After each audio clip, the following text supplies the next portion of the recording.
അൽഹംദുലില്ലാഹി നഹ്മദുഹു വനസ്തഈനുഹു വനസ്തഗ്ഫിറുഹു വനസ്തഹ്ദീഹി വനുഅ്മിനു ബിഹി വനതവക്കലു അലൈഹി വനഊദു ബില്ലാഹി മിൻ ശുറൂരി അൻഫുസിനാ വമിൻ സയ്യിആതി അഅ്മാലിനാ മൻ യഹ്ദില്ലാഹു ഫഹുവൽ മുഹ്തദി വമൻ യുദ്ലിൽ ഫലൻ തജിദ ലഹു വലിയ്യൻ മുർഷിദാ അഷ്ഹദു അൻ ലാ ഇലാഹ ഇല്ലല്ലാഹു വഹ്ദഹു ലാ ശരീക ലഹു وأشهد أن نبينا محمدا عبده ورسوله أرسله بالهدى ودين الحق ليظهره على الدين كله ولو كره المشركون اللهم صل على رسولك سيدنا محمد وعلى آل سيدنا محمد اللهم بارك على سيدنا محمد وعلى آل سيدنا ومولانا وحبيبنا ومنجينا وهادينا ومرشدنا وشفيعنا وإمامنا وقدوتنا وقرة أعيننا محمد كما صليت وباركت على خليلك إبراهيم وآل خليلك إبراهيم إنك حميد مجيد يا أيها الذين آمنوا اتقوا الله حق تقاته فلا تموتن إلا وأنتم مسلمون أعوذ بالله من الشيطان الرجيم بسم الله الرحمن الرحيم ولقد نصركم الله ببدر وأنتم أذلة فاتقوا الله لعلكم تشكرون സഹോദരന്മാരെ സഹോദരികളെ, തഖ്വയുള്ളവരായി ജീവിതത്തിൽ സൂക്ഷ്മത പുലർത്തി ജീവിക്കണമെന്ന് എന്നെയും നിങ്ങളെയും ഉണർത്തുകയാണ്. അള്ളാഹു നമ്മെ എല്ലാവരെയും സജ്ജനങ്ങളിൽ ഉൾപ്പെടുത്തി അനുഗ്രഹിക്കുമാറാകട്ടെ. ഇന്ന് റമദാൻ 17. ബദറുമായി ബന്ധപ്പെട്ട ഓർമ്മകൾ പൊതുവെ പറയുകയും അനുസ്മരിക്കുകയും ഒക്കെ ചെയ്യുന്ന ദിവസമാണിത്. റമദാൻ 17-നാണ് ബദർ സംഭവിച്ചത് എന്ന് നമുക്കറിയാം. ബദറുമായി ബന്ധപ്പെട്ട ആലോചനകളിൽ വളരെ പ്രധാനപ്പെട്ട ഒരു കാര്യം ബദർ ഉണ്ടായ പശ്ചാത്തലം അല്ലെങ്കിൽ ബദറിൻ്റെ കാരണം അന്വേഷിക്കുന്നിടത്താണ്. സാധാരണ നിലക്ക് ബദറിനെ കുറിച്ച് പറയുന്ന ആളുകളൊക്കെ പറയാറുള്ളത് മുഹമ്മദ് നബി തൻ്റെ അനുയായികളുമായി മദീനയിൽ ഒരു കച്ചവട സംഘത്തെ കാത്തിരുന്നു. അബൂ സുഫിയാൻ്റെ നേതൃത്വത്തിൽ ഒരു കച്ചവട സംഘം മക്കയിൽ നിന്ന് ഷാമിലേക്ക് പോവുകയായിരുന്നു. അങ്ങനെ കച്ചവട സംഘത്തെ കാത്തിരിക്കുകയും അവരുടെ കൈകളിലുള്ള കച്ചവട മുതൽ പിടിച്ചെടുക്കാൻ വേണ്ടി ഉത്തരവിടുകയും ചെയ്തു. അങ്ങനെ മക്കയിൽ നിന്ന് സിറിയയിലേക്ക് പോയ കച്ചവട സംഘത്തിൻ്റെ മുതൽ കൈക്കലാക്കുന്നതിന് വേണ്ടി മുഹമ്മദ് നബിയും സംഘവും വഴിയിൽ ഒളിച്ചിരിക്കുന്നുണ്ട് എന്ന വിവരം അബൂ സുഫിയാൻ അറിഞ്ഞതിൻ്റെ അടിസ്ഥാനത്തിൽ അദ്ദേഹം വഴിമാറി സഞ്ചരിച്ച് പോവുകയും കച്ചവട സംഘം രക്ഷപ്പെടുകയും ചെയ്തു. ഇതിൻ്റെ അടിസ്ഥാനത്തിലാണ് ബദർ യുദ്ധം ഉണ്ടായത് എന്നുള്ളതാണ് പറഞ്ഞ് കേട്ടിട്ടുള്ളതും പ്രചരിച്ചിട്ടുള്ളതുമായ കഥ. ഇവിടെ ആരാണ് ബദർ യുദ്ധത്തിൻ്റെ ഉത്തരവാദി? ഈ കഥയിൽ തീർച്ചയായും മുഹമ്മദ് നബിയാണ്. മക്കയിൽ നിന്ന് ഷാമിലേക്ക് സിറിയയിലേക്ക് കച്ചവട സംഘത്തിന് പോകുന്ന കച്ചവട സംഘത്തെ തടയാൻ മുഹമ്മദ് നബിക്ക് ധാർമ്മികമായ ഒരു അവകാശവുമില്ല. അത് മക്കയിൽ തങ്ങളുടെ സ്വത്തുണ്ട് എന്നുള്ളത് നേര്, പക്ഷെ തങ്ങളുടെ സ്വത്ത് മാത്രമല്ലല്ലോ ഉള്ളത്. മാത്രമല്ല കച്ചവട സംഘത്തെ തടയുകയും അവരുടെ സ്വത്ത് പിടിച്ചെടുക്കുകയും ചെയ്യുന്നതിന് ഒരു കൊള്ള സംഘത്തിനല്ലാതെ സാധ്യമല്ല. അപ്പോൾ മുഹമ്മദ് നബി വളരെ അന്യായമായി ഒരു കാരണവുമില്ലാതെ മക്കയിൽ നിന്ന് പുറപ്പെട്ട കച്ചവട സംഘത്തെ തടഞ്ഞ് അവരുടെ സ്വത്ത് പിടിച്ചെടുക്കുന്നതിന്, മറ്റൊരു ഭാഷയിൽ പറഞ്ഞാൽ കൊള്ളയടിക്കുന്നതിന് തീരുമാനിച്ചതിൻ്റെ അടിസ്ഥാനത്തിലാണ് ബദർ ഉണ്ടായത് എന്നുള്ളതാണ് മതപരമായി ഇന്നേ വരെ നാം കേട്ടുവന്നിട്ടുള്ള കഥ. ഇതിൽ വില്ലൻ തീർച്ചയായും മുഹമ്മദ് നബിയാണ്. ഇതിലാരാണ് നായകൻ എന്ന് ചോദിച്ചാൽ വരികൾക്കിടയിൽ അബൂ സുഫിയാനാണ്. കാരണം അബൂ സുഫിയാൻ്റെ നേതൃത്വത്തിലാണ് കച്ചവട സംഘം പോകുന്നത്. അപ്പം അങ്ങനെയാണ് ബദർ ഉണ്ടായത്. പിന്നെ ബദറും ബദരീങ്ങളും അതിൻ്റെ പടപ്പാട്ടും പാലയും അതിൻ്റെ പോരിശയും കാര്യങ്ങളൊക്കെ വേറെ ഉണ്ടായി അതിനെ തുടർന്ന്. പക്ഷേ ഇവിടെ ഒരു സംശയവും ഇല്ലാതെ പറയാൻ കഴിയുന്ന ഒരു കാര്യം, മുഹമ്മദ് നബി അവിടെ അന്യായം പ്രവർത്തിച്ചതിൻ്റെ കാരണത്താലാണ് എന്നുള്ളതാണ്. എന്താണ് ഇതിൻ്റെ യാഥാർത്ഥ്യം എന്ന് പരിശോധിക്കുന്നത് നന്നായിരിക്കും. ബദറിനെ സംബന്ധിച്ചുള്ള നമ്മുടെ ധാരണകളെ അപ്പാടെ തകിടം മറിക്കുന്ന ചില വസ്തുതകളാണ് പഠിക്കുമ്പോൾ നമുക്ക് മനസ്സിലാക്കാൻ കഴിയുക. മുഹമ്മദ് നബി മക്കയിൽ നിന്ന് മദീനയിലേക്ക് ഹിജറ പോയതിന് ശേഷം മക്കയിലെ അധികാരിയാകാനും നേതാവാകാനും വേണ്ടി കാത്തിരുന്നയാളാണ് അബൂ സുഫിയാൻ. അതിനുവേണ്ടി അദ്ദേഹം തന്ത്രങ്ങൾ മെനഞ്ഞു. പക്ഷേ നാട്ടുകാർ മൊത്തം അംഗീകരിച്ചത് അംറു ബിനു ഹിഷാം എന്ന അബൂജഹലിനെയാണ്. അദ്ദേഹം ബനു മഖ്സൂം ഗോത്രക്കാരനാണ്. ബനു മഖ്സൂം ഗോത്രക്കാരനായ അബൂജഹലിനെ മക്കക്കാർ തങ്ങളുടെ നേതാവായി തിരഞ്ഞെടുത്തതോടുകൂടി, തിരഞ്ഞെടുക്കുക എന്ന് പറയുന്ന ഒരു തിരഞ്ഞെടുപ്പ് പ്രക്രിയയല്ല, സാമാന്യമായിട്ട് അങ്ങനെ സംഭവിച്ചതോടുകൂടി അബൂ സുഫിയാൻ രണ്ടാമനോ മൂന്നാമനോ ആയിട്ട് പിന്തള്ളപ്പെട്ടു. അങ്ങനെ തൻ്റെ സ്വപ്നം അവിടെ പൊലിഞ്ഞു. ഇതോടുകൂടി മക്കയുടെ അധികാരം ബനു മഖ്സൂമിൽ നിന്ന് ബനു ഉമയ്യ, അതായത് അമവി ഗോത്രക്കാരനായ തന്നിലേക്ക് കേന്ദ്രീകരിക്കാൻ വേണ്ടി എന്തൊക്കെ ചെയ്യാൻ സാധിക്കുമെന്ന അന്വേഷണത്തിലാണ്. അബൂജഹലിനെ ഇല്ലാതാക്കുകയോ ദുർബലനാക്കുകയോ ചെയ്താലേ അത് സാധിക്കുകയുള്ളൂ എന്ന് അബൂ സുഫിയാന് മനസ്സിലായത്. അങ്ങനെയാണ് അബൂജഹലിനെതിരായിട്ടുള്ള ഒരു കോൾഡ് വാർ, ഇവർ തമ്മിലുള്ള ഒരു ശീതയുദ്ധം അവിടെ ആരംഭിക്കുന്നത്. അങ്ങനെ അബൂ സുഫിയാൻ കച്ചവടത്തിനായിട്ട് പോകുന്നു മക്കയിൽ നിന്ന് സിറിയയിലേക്ക്. ഇത് ഒരു നല്ല അവസരമായിട്ട് അബൂ സുഫിയാൻ ഉപയോഗപ്പെടുത്തുന്നതാണ് പിന്നീട് നമുക്ക് കാണാൻ കഴിയുന്നത്. മക്കയിൽ നിന്ന് പോയി സിറിയയിൽ കച്ചവടമൊക്കെ ചെയ്ത് ആ കച്ചവടത്തിൽ ചെറിയ പാളിച്ചകൾ അബൂ സുഫിയാൻ ഉണ്ടായി. ഉദ്ദേശിച്ച ലാഭം കിട്ടിയില്ല, വേണ്ടത്ര വസ്തുക്കൾ വിൽക്കാനോ വാങ്ങാനോ സാധിച്ചില്ല. അങ്ങനെ കച്ചവടത്തിൽ ചെറിയ പ്രശ്നങ്ങൾ അബൂ സുഫിയാൻ ഉണ്ടായി. അത് കഴിഞ്ഞ് തിരിച്ചു വരുമ്പോഴാണ് അബൂ സുഫിയാൻ്റെ വക്രബുദ്ധി ഉണർന്ന് പ്രവർത്തിച്ചത്. വക്രബുദ്ധിയിൽ ഒരുപക്ഷെ രാഷ്ട്രീയ തന്ത്രജ്ഞതയിൽ, ഒരുപക്ഷെ ആധുനിക ലോകത്തുള്ള ട്രംപിനെ തന്നെ കവച്ചു വെക്കുന്ന വക്രതകൾ ഉള്ളയാളാണ് അബൂ സുഫിയാൻ. അങ്ങനെ വളരെ ആസൂത്രിതമായി ഈ ഒരു യാത്രയെ ഉപയോഗപ്പെടുത്താൻ അബൂ സുഫിയാൻ തീരുമാനിക്കുകയും ഒരു കള്ള വാർത്ത പ്രചരിപ്പിക്കുകയും ചെയ്യുന്നു. ആ കള്ള വാർത്ത ഇങ്ങനെയാണ്: മുഹമ്മദും കൂട്ടരും നമ്മുടെ കച്ചവട സംഘത്തെ തടഞ്ഞ് നമ്മുടെ സ്വത്തൊക്കെ അടിക്കാൻ വേണ്ടി കാത്തിരിക്കുകയാണ്. അതുകൊണ്ട് ഉടൻ തന്നെ മക്കയിൽ നിന്നുള്ള സഹായം ആവശ്യമാണ്. ഇതെങ്ങനെയാണ് പറഞ്ഞതെന്നറിയോ, പ്രചരിപ്പിച്ചതെന്നറിയോ? ഇന്നത്തെ പോലെ ഇൻ്റർനെറ്റ് ഒന്നും ഇല്ലാത്ത കൊണ്ട് അന്ന് അദ്ദേഹം കണ്ടെത്തിയ ഒരു ഇൻ്റർനെറ്റ് എന്തെന്ന് വെച്ചാൽ, ഒരു ആണൊട്ടകത്തിൻ്റെ 2 ചെവിയും മുറിച്ച് ആ ചെവിയിൽ മുളക് തേച്ച് മക്കയിലേക്ക് പറഞ്ഞേക്കുക. അപ്പോൾ ഇത് അലറി വിളിച്ച് രക്തമൊലിപ്പിച്ച് ഒട്ടകം ഓടുന്നത് കാണുമ്പോൾ എല്ലാവരും ശ്രദ്ധിക്കുകയും അങ്ങനെ ഈ ഒട്ടകപ്പുറത്തിരിക്കുന്നയാൾ പിന്നെ നമ്മുടെ കച്ചവട സംഘത്തെ കൊള്ളയടിക്കാൻ മുഹമ്മദ് കാത്തിരിക്കുന്നു എന്ന് വിളിച്ചു പറയുകയും ചെയ്യുക. ഇതായിരുന്നു അബൂ സുഫിയാൻ അന്ന് സ്വീകരിച്ചൊരു രീതി. ഇതിലൂടെ 4 കാര്യങ്ങൾ അബൂ സുഫിയാൻ ലക്ഷ്യം വെച്ചു.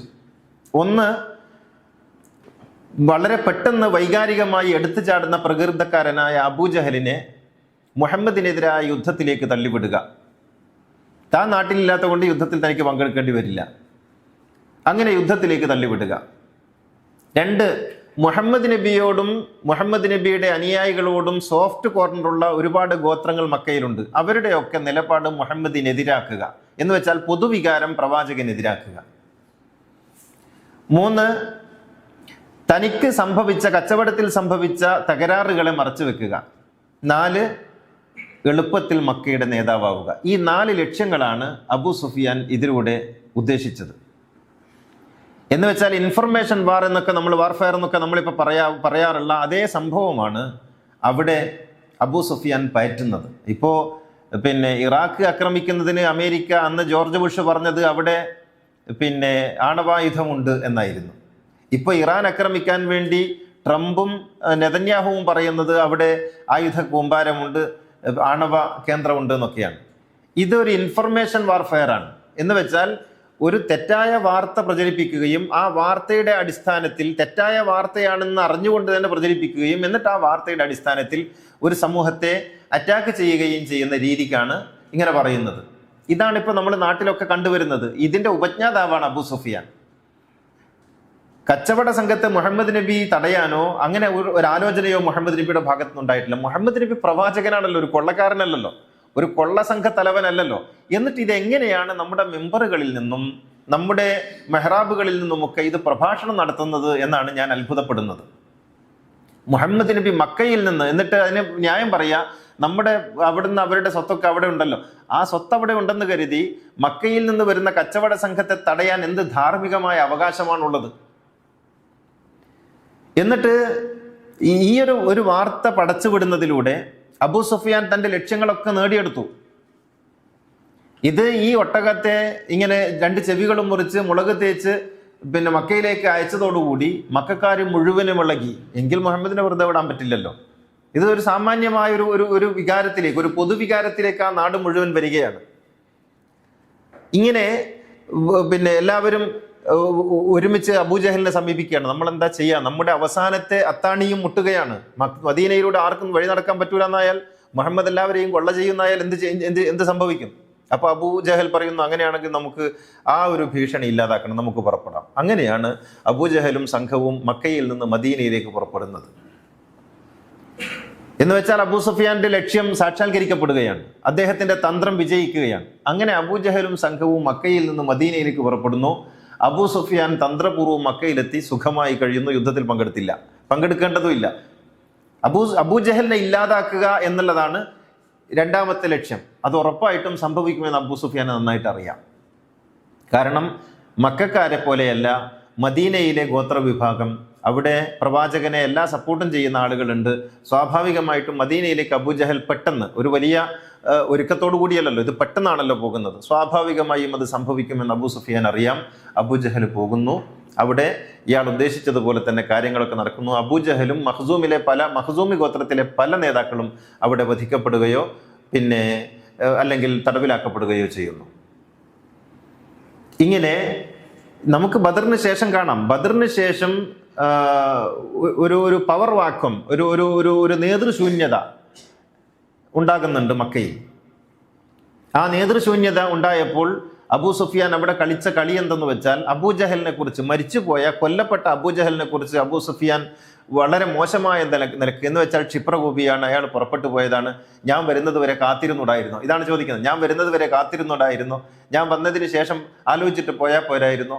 എടുത്തു ചാടുകയാണ്. യഥാർത്ഥത്തിൽ ഈ മക്കയിലെ ആളുകൾക്ക് ഉണ്ടായിട്ടുള്ള ഈ പരാജയം, ഈ മാനക്കേട്, ഇത് അബൂജഹൽ ഉണ്ടാക്കിയതാണെന്ന് പറഞ്ഞ് അബൂജഹലിനെതിരായിട്ടുള്ളൊരു വികാരം ഉണ്ടാക്കുകയും ഇതിനെയൊക്കെ തരണം ചെയ്യാൻ തനിക്ക് മാത്രമേ സാധിക്കുകയുള്ളൂ എന്ന ഒരു ധാരണ അവിടെ ഉണ്ടാക്കുകയും ചെയ്യുന്നു. അങ്ങനെ പിന്നീട് ബദറിന് ശേഷം നാം കാണുന്നത് ചോദ്യം ചെയ്യപ്പെടാത്ത ഏക നേതാവായി, എതിരാളിയില്ലാത്ത, പ്രതിപക്ഷമില്ലാത്ത ഏക നേതാവായി അബൂ സുഫിയാൻ മക്കയിൽ മാറുന്നതാണ് പിന്നീട് നമ്മൾ ചരിത്രത്തിൽ കാണുന്നത്. എന്ന് വെച്ചാൽ അബൂ സുഫിയാൻ എന്ന് പറയുന്ന ശൃഗാല തന്ത്രജ്ഞന്റെ കുതന്ത്രങ്ങൾ ആണ് യഥാർത്ഥത്തിൽ ബദറിന് കാരണമായി തീർന്നത്. അതിൽ മുഹമ്മദ് നബി ഏതെങ്കിലും അർത്ഥത്തിൽ ഒരു തരത്തിലും ഇടപെട്ടിട്ടില്ല. ഇത് ചരിത്രം പരിശോധിച്ചാൽ നമുക്ക് മനസ്സിലാക്കാം. ഇത് സീറ ഇബ്നു ഹിഷാം, താരീഖ് തബരി പോലുള്ള ഗ്രന്ഥങ്ങളെ സൂക്ഷ്മമായി വായിച്ചാൽ നമുക്ക് മനസ്സിലാക്കാൻ കഴിയും. അതുപോലെ ആധുനിക കാലത്തെ ചരിത്ര രചയിതാവായിട്ടുള്ള നമ്മുടെ അലി സല്ലാബി, മുഹമ്മദ് അലി സല്ലാബി എന്ന് പറയുന്ന പണ്ഡിതൻ, അദ്ദേഹത്തിൻ്റെ പുസ്തകങ്ങളിലും നമുക്ക് ഇക്കാര്യങ്ങൾ കാണാൻ കഴിയും. ദ ഫസ്റ്റ് മുസ്ലിം എന്ന് പറയുന്ന പുസ്തകത്തിൽ ലെസ്ലി ഹെൽട്ടൺ അദ്ദേഹത്തിൻ്റെ ഈ ചരിത്രത്തെ വിശകലനം ചെയ്തുകൊണ്ട് അബൂ സുഫിയാൻ എങ്ങനെയാണ് തൻ്റെ അധികാരം ഉറപ്പിച്ചത്, അബൂ സുഫിയാൻ എങ്ങനെയാണ് മക്കയിലെ നേതാവായത് എന്ന് എഴുതുന്നുണ്ട്. അപ്പോൾ ചരിത്രത്തെ നാം വരികൾക്കിടയിലൂടെ വായിക്കാൻ ശ്രമിച്ചാൽ വളരെ കൃത്യമായിട്ട് മനസ്സിലാക്കാൻ സാധിക്കും അബൂ സുഫിയാനാണ് അന്ന് ബദറിന് കാരണക്കാരനായി തീർന്നത് എന്ന്. പിന്നീട് അബൂജഹലും സംഘവും മദീനയിലേക്ക് പുറപ്പെട്ടിട്ടുണ്ട് എന്നറിഞ്ഞ മുഹമ്മദ് നബി അവരെ മദീനയിൽ കയറാൻ അനുവദിക്കരുത് എന്ന് തീരുമാനിക്കുകയും മദീനയുടെ പുറത്ത് ഏതാണ്ട് 100 കിലോമീറ്റർ അപ്പുറത്താണ് ബദർ എന്ന് പറയുന്ന സ്ഥലമുള്ളത്. മദീനയുടെ അടുത്തൊന്നല്ല, 100 കിലോമീറ്റർ അകലെയാണ്. അവിടേക്ക് പ്രവാചകൻ പോവുകയും അവിടെ തമ്പടിക്കുകയും അവിടെ വെച്ച് അബൂജഹലിന്റെ സൈന്യത്തെ കണ്ടുമുട്ടുകയും എന്നിട്ടും പ്രവാചകൻ യുദ്ധം ഇല്ലാതാക്കുന്നതിന് വേണ്ടിയുള്ള സന്ധി സംഭാഷണങ്ങൾക്ക് അബൂജഹൽ തിരിച്ചു പോകണം, ഞങ്ങളും തിരിച്ചു പോകാം, ഇവിടെ നിങ്ങൾ ഉദ്ദേശിച്ച പോലുള്ള ഒരു സംഗതി ഉണ്ടായിട്ടില്ല എന്നൊക്കെ പറഞ്ഞ് ബോധ്യപ്പെടുത്താൻ ശ്രമിച്ചെങ്കിലും അതിനിടയിൽ അബൂജഹലിന്റെ വാശിയും അബൂ സുഫിയാന്റെ ആളുകളുടെ ഉള്ളിലൂടെയുള്ള പണിയും പ്രവാചകന്റെ എല്ലാ സമാധാന ശ്രമങ്ങളെയും തുരങ്കം വെക്കുന്നതായിരുന്നു. അതിനുശേഷമാണ് പിന്നീട് സ്വയം ചോദിച്ചു വാങ്ങിയ നാശത്തിലേക്ക് അബൂജഹലും സംഘവും എടുത്തു ചാടുന്നത് എന്ന് നമുക്ക് കാണാൻ കഴിയും. എന്ന് വെച്ചാൽ ഒരു തരത്തിലും പ്രവാചകൻ ആഗ്രഹിച്ചതായിരുന്നില്ല ആ ഏറ്റുമുട്ടൽ എന്ന് പറയുന്നത്. പ്രവാചകന് അങ്ങനെ ഒരു വ്യവസ്ഥാപിതമായ സൈന്യം ഒരിക്കലും ഉണ്ടായിട്ടില്ല. നമ്മൾ ആലോചിക്കേണ്ടത്, മുഹമ്മദ് നബി യുദ്ധത്തിന് വേണ്ടി പോകുമ്പോൾ മുഹമ്മദ് നബിക്ക് ഒരു സൈനിക ശേഖരം ഉണ്ടാകണമല്ലോ. മുഹമ്മദ് നബി മരിക്കുന്നത് വരെ പ്രവാചകന് വ്യവസ്ഥാപിതമായ ഒരു സൈനിക വ്യൂഹം ഉണ്ടായിരുന്നില്ല, ഒരു സൈനിക ശേഖരം ഉണ്ടായിരുന്നില്ല. അങ്ങനെ യുദ്ധത്തിന് വേണ്ടി പുറപ്പെടുന്ന ആളാണെങ്കിൽ വേണമല്ലോ. മാത്രമല്ല, മദീനയിൽ വന്ന് ഒരു വർഷം തികഞ്ഞ ഉടനെയുള്ള സംഭവമാണിത്. പിറ്റേത്തെ വർഷം എന്ന് വെച്ചാൽ അവിടെ ആളുകളെയൊക്കെ ഒന്ന് അക്കോമഡേറ്റ് ചെയ്ത് അവർക്ക് വേണ്ടുന്ന സൗകര്യങ്ങളൊക്കെ ഉണ്ടാക്കി കൊടുത്ത് ഒന്ന് സ്റ്റാൻഡ് ആകാനുള്ള സമയം പോലും എടുത്തിട്ടില്ല. ഒരു കാരണവശാലും പ്രവാചകൻ അങ്ങനെയുള്ള ഒരു സംഗതിയെക്കുറിച്ച് ചിന്തിക്കാൻ സാധിക്കുമായിരുന്നില്ല. അല്ലെങ്കിലും പ്രവാചകൻ യുദ്ധത്തെക്കുറിച്ച് ചിന്തിക്കുന്ന ആളല്ല.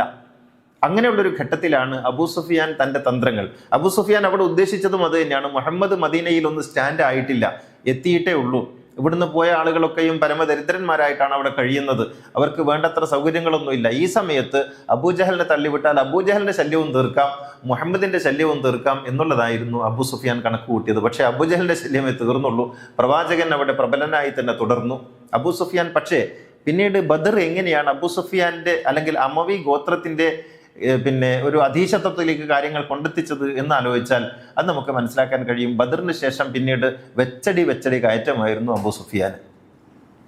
ഉഹദിൽ അയാൾക്ക് വിജയമുണ്ടായി. മാത്രമല്ല, പിന്നീട് അങ്ങോട്ട് മക്കയിൽ മുടിചൂടാമന്നനായി തീർന്നു. പിന്നീട് മുഹമ്മദ് നബി മക്കയിലേക്ക് പോയപ്പോഴും, മക്ക പ്രവാചകൻ ഫതഹ് മക്കയുടെ സമയത്ത് മക്കയിൽ പ്രവാചകൻ വിജയം നേടിയപ്പോഴും അബൂ സുഫിയാന് കോട്ടമൊന്നും പറ്റാത്ത വിധത്തിൽ അയാളെ പ്രതിരോധിച്ചു നിർത്താൻ അയാൾക്ക് സാധിച്ചു എന്നുള്ളതാണ്. എന്ന് വെച്ചാൽ അബ്ബാസിനെ പോലുള്ള പ്രവാചകന്റെ കുടുംബക്കാരെയൊക്കെ ചെന്ന് കാണുകയും തനിക്ക് ദോഷമൊന്നും ഉണ്ടാകാത്ത വിധത്തിൽ മുഹമ്മദിന്റെ മുന്നിൽ തന്നെ അവതരിപ്പിക്കുകയാണെങ്കിൽ എല്ലാ സഹായങ്ങളും താൻ ചെയ്യാമെന്ന് പറയുന്ന ഒരു കാപ്പട്യത്തിലൂടെ അല്ലെങ്കിൽ ഒരു തന്ത്രജ്ഞതയിലൂടെ തൻ്റെ സ്ഥാനം അവിടെയും ഉറപ്പിച്ചു നിർത്തുകയും ചെയ്യുന്നതാണ് നമുക്ക് കാണാൻ കഴിയുന്നത്.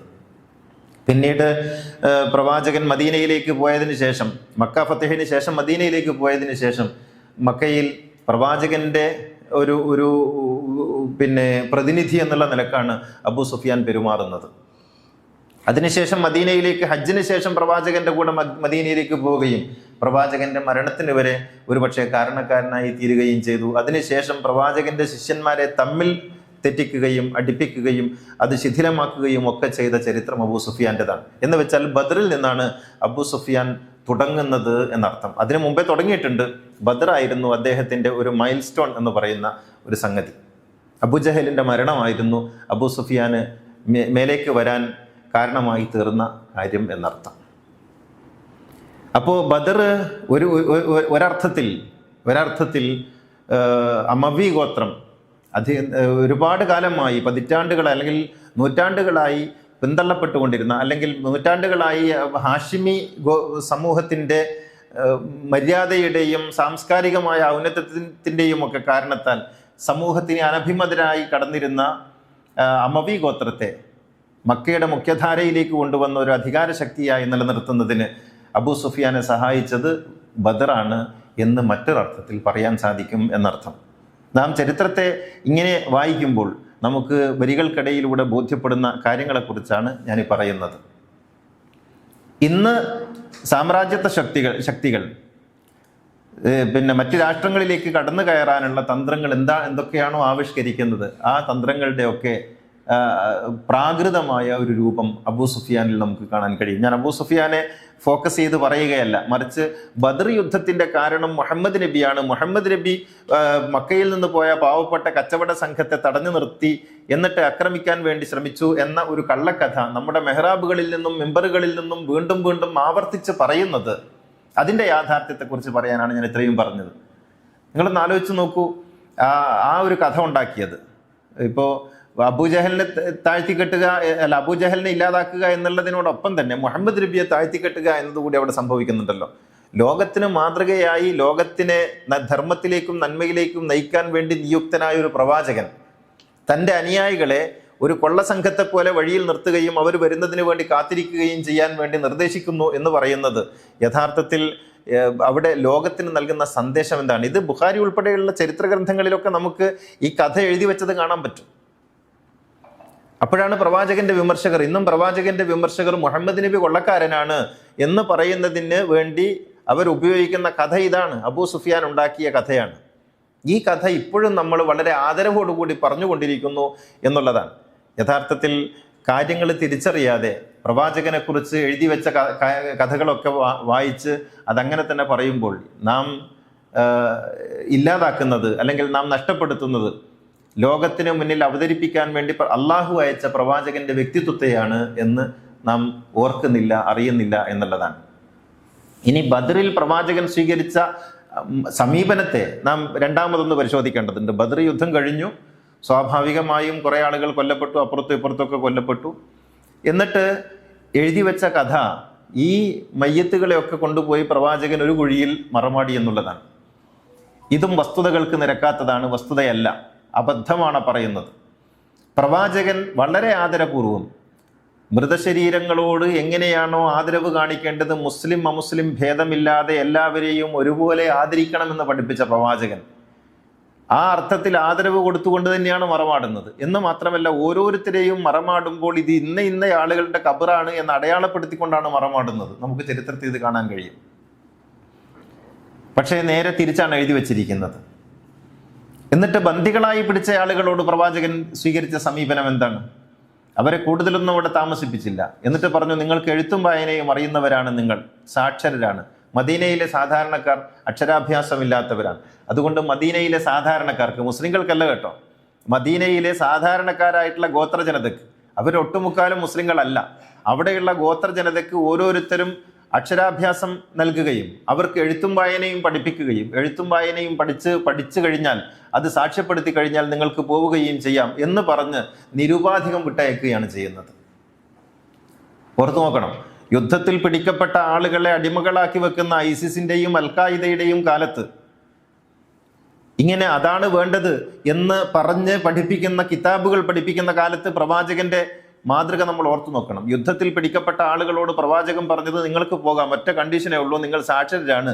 അതുകൊണ്ട് മദീനയിലെ സാധാരണക്കാരായ കർഷകർക്ക് നിങ്ങൾ ഒരാൾക്ക് എന്നുള്ള നിലക്ക് എഴുത്തും വായനയും പഠിപ്പിച്ചു കൊടുക്കണം. എന്നിട്ട് അവർ പഠിച്ചു എന്ന് സാക്ഷ്യപ്പെടുത്തിയതിനു ശേഷം നിങ്ങൾക്ക് പോകാം. ഒരു ദിവസം കൊണ്ടാണെങ്കിൽ ഒരു ദിവസം കൊണ്ട്, ഒരാഴ്ച കൊണ്ടാണെങ്കിൽ ഒരാഴ്ച കൊണ്ട്, നിങ്ങൾക്കെതിരിൽ യാതൊരു വേറൊരു തരത്തിലുള്ള പ്രായശ്ചിത്തവും ഇല്ല എന്ന് പ്രവാചകൻ പറഞ്ഞത് ലോക ചരിത്രത്തിൽ ഇന്നേ വരെ ഇല്ലാത്ത, അന്നേ വരെ ഇല്ലാത്ത, അതിന് ശേഷവും ഇല്ലാത്ത ഒരു മാതൃകയാണ്. അതോടുകൂടിയാണ് മദീന സാക്ഷരമായതെന്ന് കൂടി ഓർക്കണം. എന്ന് വെച്ചാൽ ബദർ യുദ്ധം എന്ന് പറയുന്നത് കേവലമായ ഒരു പോരാട്ടമായിരുന്നില്ല, മറിച്ച് അത് മദീനയെ സാക്ഷരതയിലേക്ക് നയിച്ച ഒരു സമരം കൂടിയായിരുന്നു എന്നുള്ളതാണ്. മദീന അതോടുകൂടി സാക്ഷരമായി. കാരണം ഈ 70 ആളുകൾക്ക് പഠിപ്പിച്ചു കൊടുത്തതോടുകൂടി, അതും പ്രവാചകൻ തിരഞ്ഞെടുത്തത് എങ്ങനെയാണെന്ന് ചോദിച്ചാൽ ഒരു ഉപഗോത്രത്തിൽ നിന്നൊരാൾ എന്നാണ്. ഒരു ഉപഗോത്രത്തിൽ നിന്നൊരാളെയാണ് അക്ഷരാഭ്യാസം പഠിക്കുന്നതിന് വേണ്ടി തിരഞ്ഞെടുത്തത്. അങ്ങനെ 70 ഉപഗോത്രങ്ങൾ, ആ ഉപഗോത്രങ്ങളിൽ നിന്ന് ഓരോരുത്തരെ തിരഞ്ഞെടുത്ത്, അതിൽ ആണും പെണ്ണും ഒക്കെ ഉണ്ട്. ഇവർക്ക് മുന്നിൽ ശിഷ്യന്മാരായിട്ട് ഇരുത്തി കൊടുത്തു. യുദ്ധത്തടവുകാർ ഗുരുക്കന്മാരാവുകയും ആ യുദ്ധത്തിൽ യുദ്ധത്തിന്റെ വിജയികൾ ശിഷ്യന്മാരായി തീരുകയും ചെയ്യുന്ന കാഴ്ചയാണ് കാണുന്നത്. ഇതൊക്കെ ചരിത്രത്തിൽ അപൂർവമായ സംഗതിയാണ്. ഇതൊക്കെയല്ലേ പറയേണ്ടത്, ഇതൊക്കെയല്ലേ ബദറിന്റെ ഫലമായിട്ട് സമൂഹത്തെ അറിയിക്കേണ്ടത്.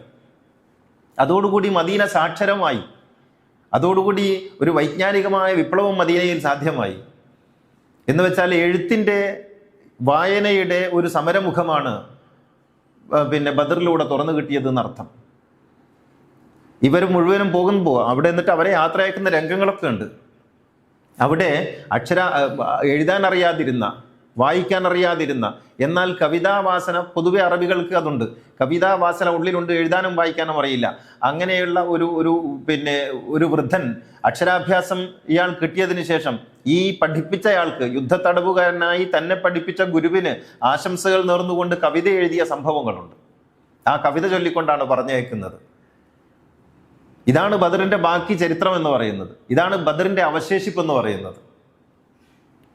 ഇതിനെക്കുറിച്ചാണ് നമ്മൾ ചർച്ച ചെയ്യേണ്ടത്. പ്രവാചകൻ എങ്ങനെയാണ് ബദറിൽ ഇടപെട്ടത്, എങ്ങനെയായിരുന്നു ബദർ ഉണ്ടായത്, എങ്ങനെയായിരുന്നു ബദർ കഴിഞ്ഞു പോയത്, ബദറിന്റെ അവശേഷിപ്പ് എന്താണെന്ന് ചോദിച്ചാൽ ബദറിൻ്റെ അവശേഷിപ്പ് അക്ഷരങ്ങളായിരുന്നു എന്നുള്ളതാണ്. ബദറിൻ്റെ അവശേഷിപ്പ് വായനയായിരുന്നു, പുസ്തകങ്ങളായിരുന്നു, കവിതയായിരുന്നു എന്നുള്ളതാണ്. ഇങ്ങനെയാണ് ബദർ നമുക്കുള്ളിൽ പ്രവർത്തിക്കേണ്ടത്. ഇങ്ങനെയാണ് ബദറിനെ നാം ഉൾക്കൊള്ളേണ്ടത്. അള്ളാഹു അനുഗ്രഹിക്കുമാറാകട്ടെ. അഖൂലു ഖൗലി ഹാദാ വ അസ്തഗ്ഫിറുല്ലാഹൽ അദീം ലി വലക്കും വ അസ്തഗ്ഫിഹി അന്നി വ അൻകും വഅൻ ജമീഇൽ മുസ്ലിമീന വൽ മുഅ്മിനീന അജ്മഈന ഫസ്തഗ്ഫിറൂഹു ഇന്നഹു ഹുവൽ ഗഫൂറുർ റഹീം.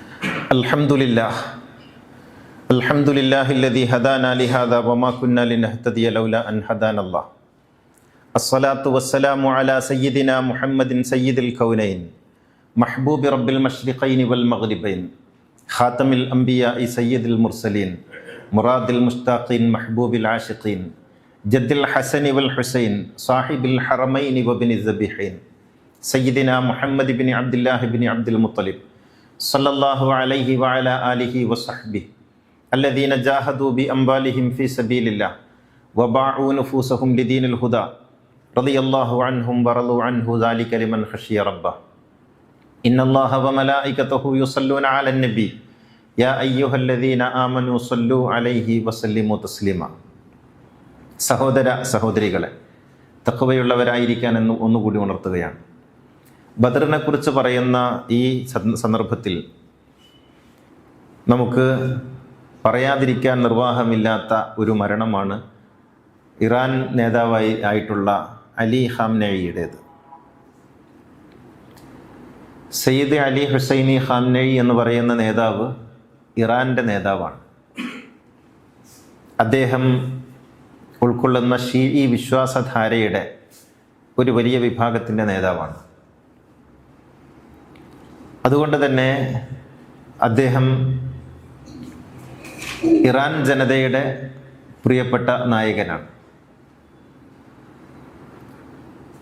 അദ്ദേഹത്തെ നമുക്ക് പ്രസക്തനാക്കുന്നത് അദ്ദേഹം കൊല്ലപ്പെട്ട രീതിയും കൊല്ലപ്പെട്ടതിനുള്ള കാരണങ്ങളുമാണ്.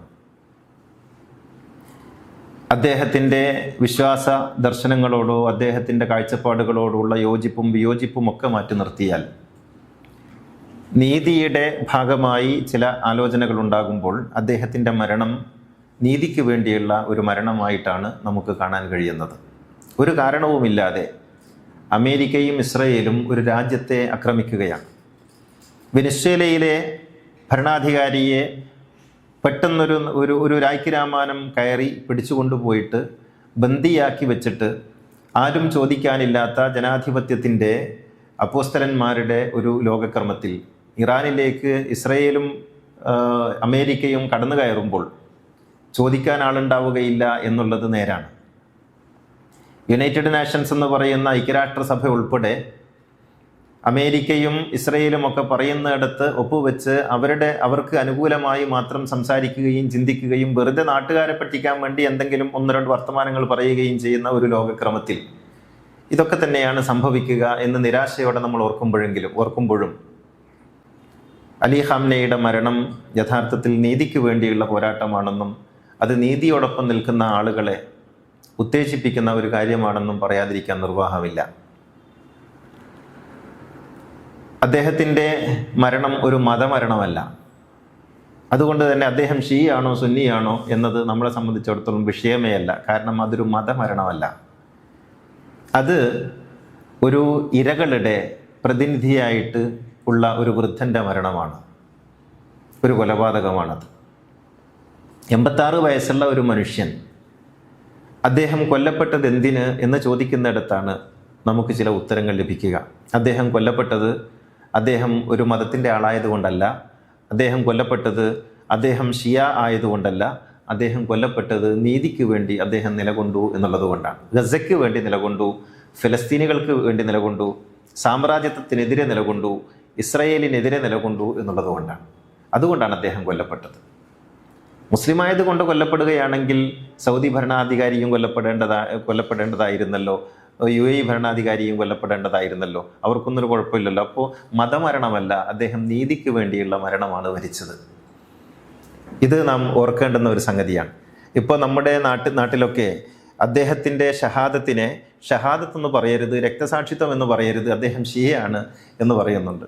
അത് വായിക്കാൻ അറിയാത്തത് കൊണ്ട് സംഭവിക്കുന്ന, അജ്ഞത കൊണ്ട് സംഭവിക്കുന്ന ഒരു ദുരന്തമാണ്. എല്ലാ കാര്യങ്ങളിലും മനുഷ്യൻ ചില വിഭാഗീയതകൾ കാണാൻ ആഗ്രഹിക്കുന്നു. മരണത്തിൽ പോലും അത് ആഗ്രഹിക്കുന്നു എന്നുള്ളതാണ്. നമ്മുടെ നാട്ടിൽ മരിച്ചാൽ മറ്റുള്ളവർക്ക് കാണിച്ചു കൊടുക്കരുത് എന്നൊക്കെ പറയുന്ന മതബോധത്തിൻ്റെ മറ്റൊരു വശം തന്നെയാണ് ഈ പോസ്റ്റുകളിലൊക്കെ നമുക്ക് കാണാൻ കഴിയുന്നത്.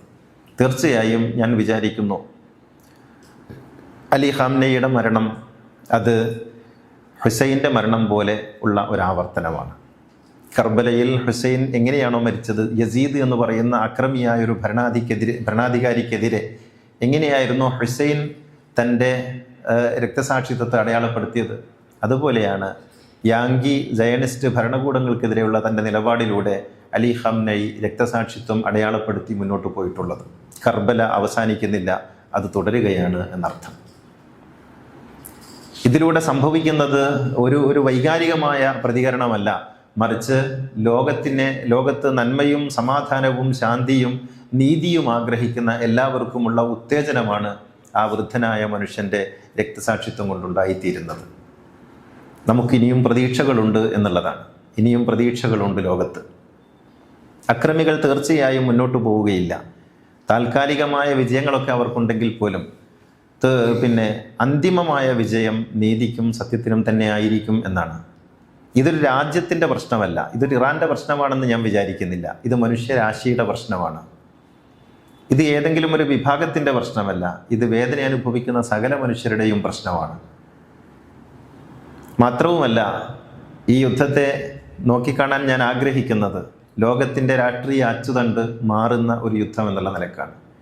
അമേരിക്ക എന്ന് പറയുന്ന ലോക പോലീസ് ചമയുന്ന ഒരു തെമ്മാടി രാഷ്ട്രത്തിന്, ഒരു തെമ്മാടി കൂട്ടത്തിന് എക്കാലവും അങ്ങനെ ലോക പോലീസ് ചമയാൻ സാധിക്കുകയില്ലെന്നും അതിൻ്റെ അച്ചുതണ്ടൊക്കെ ലോകത്ത് മറ്റ് ചില ദിശകളിലേക്ക് മാറുകയും ചെയ്യാൻ പര്യാപ്തമായേക്കാവുന്ന ഒരു യുദ്ധമായിട്ടാണ് ഇതിനെ കാണാൻ ഞാൻ ആഗ്രഹിക്കുന്നത്. തീർച്ചയായിട്ടും അങ്ങനെ സംഭവിക്കുമെന്ന് തന്നെ പ്രതീക്ഷിക്കാം. ഒരിക്കലും രക്തസാക്ഷ്യം അവസാനത്തേതല്ല. ചെഗുവേരയുടെ രക്തം വീണ ഈ മണ്ണ് നമുക്ക് ചില പ്രതീക്ഷകൾ നൽകുന്നുണ്ട്. അതുപോലെ കർബലയിലെ ഹുസൈൻ്റെ രക്തം വീണ മണ്ണ് നമുക്ക് ചില പ്രതീക്ഷകൾ നൽകുന്നുണ്ട്. മാർട്ടിൻ ലൂതർ കിങ്ങിൻ്റെ മരണവും ഒക്കെ നമുക്ക് നൽകുന്ന പ്രതീക്ഷകളെ പോലെ ഒരു പ്രതീക്ഷയാണ് ഈ വയോവൃദ്ധൻ്റെ മരണവും നമുക്ക് നൽകുന്നത്.